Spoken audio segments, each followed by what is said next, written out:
ಫೈರ್ಮ್ಯಾನ್ದು ಸುಮಾರು 1500-2000 ಪೋಸ್ಟ್ ಇದೆ. ಇದನ್ನ ನಾವು ಮೊದಲಿಂದನೂ ಹೇಳ್ತಾ ಇದ್ದೀವಿ. 10th ಮತ್ತು PUC ಮೇಲೆ ಏನೋ ಒಂದು ಪರ್ಸೆಂಟೇಜ್ ಮೇಲೆ ತಗೊಂತಾ ಇದ್ದಾರೆ. ಕೋವಿಡ್ ಟೈಮಲ್ಲಿ ಒಂದೊಂದು ದಿನ 3 ಎಕ್ಸಾಮ್ಸ್ ಆಗಿದೆ. ಸುಮಾರು 1 ಲಕ್ಷ ಜನ ಇದ್ದಾರೆ.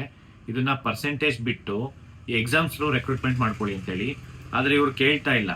ಇದನ್ನ ನಾವು ಖಂಡಿಸಿ ಇದೇ ತಿಂಗಳು 18ನೇ ತಾರೀಕು ಧಾರವಾಡದಲ್ಲಿ ಮಿಚಿಗಾನ್ ಕಾಂಪೌಂಡ್ ಗ್ರೌಂಡ್ ಅಲ್ಲಿ ಅನಿರ್ದಿಷ್ಟಾವಧಿ ಹೋರಾಟ ಮಾಡ್ತಾ ಇದೀವಿ. ಸುಮಾರು 1,500 ಇಂದ 2,000 ಜನ ಆಸ್ಪಿರೆಂಟ್ಸ್ಗೆ ಪ್ರಾಮಾಣಿಕವಾಗಿ ಓದ್ತಾ ಇರೋಂಥವ್ರಿಗೆ ಕೆಲಸ ಸಿಗುತ್ತೆ. ಇದು ಆಲ್ಮೋಸ್ಟ್ ಇದು ಈಕ್ವಲ್ ಟು ಪೊಲೀಸ್ ಕಾನ್ಸ್ಟೇಬಲ್. ಅದಕ್ಕೆಲ್ಲರೂ ಈ ಒಂದು ಹೋರಾಟಕ್ಕೆ ಭಾಗವಹಿಸಬೇಕು. ಅದು ನಿಮ್ಮ ಒಳ್ಳೇದಕ್ಕೋಸ್ಕರ ಈ ಒಂದು ಹೋರಾಟಕ್ಕೆ ಭಾಗವಹಿಸಿ. ಈ ಒಂದು ಹೋರಾಟ ಯಶಸ್ವಿ ಆಗ್ಬೇಕಂತಂದ್ರೆ, ಈ ಒಂದು C&R ರೂಲ್ ಚೇಂಜಸ್ ಆಗ್ಬೇಕಂದ್ರೆ ಅದು ನಿಮ್ಮಿಂದ ಮಾತ್ರ ಸಾಧ್ಯ. ಈ ಒಂದು ಹೋರಾಟಕ್ಕೆ 18ನೇ ತಾರೀಕು ಎಲ್ಲರೂ ಈ ಹೋರಾಟಕ್ಕೆ ಬರಬೇಕು ಅಂತ ಹೇಳ್ಬಿಟ್ಟು ಮನವಿ ಮಾಡ್ಕೊತೀನಿ. Thank you so much. ನಮಸ್ಕಾರ.